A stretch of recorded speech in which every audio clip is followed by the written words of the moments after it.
কোনো পশু যদি অসুস্থ হয় তাকেও তো ডাক্তার দেখানো হয়, আর আমাকে তারা মৃত্যুই কামনা করেছিল আমার। আমি মেঘলাকে কোনো মতে বললাম, অনেক ক্ষুধা পেয়েছে, একটু খেতে দিবি? আমার ক্ষুধার কথা শুনে মেঘলা বলল, দেখি ঝুটা কিছু আছে কিনা।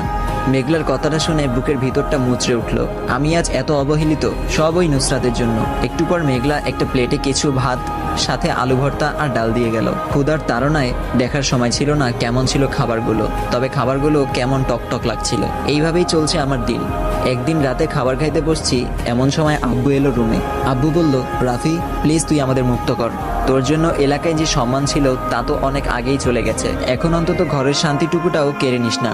রাতে ঘুমানোর সময় বাবার বলা কথাটা চিন্তা করতে লাগলাম। আসলেই তো আমি তো শেষ হলাম নুসরাতের জন্য, সাথে বাবা মায়ের সম্মানও শেষ করে দিলাম। এবার তাদের মুক্ত করে দিব। যেখানে নুসরাত আমায় ছেড়ে অন্যের সাথে খুব ভালোভাবেই সংসার করছে, সেখানে আমি উল্টো। আমি আর এই বাড়িতে কাউকে আমার মুখ দেখাবো না, কিন্তু যাবই বা আর কোথায়? যেখানেই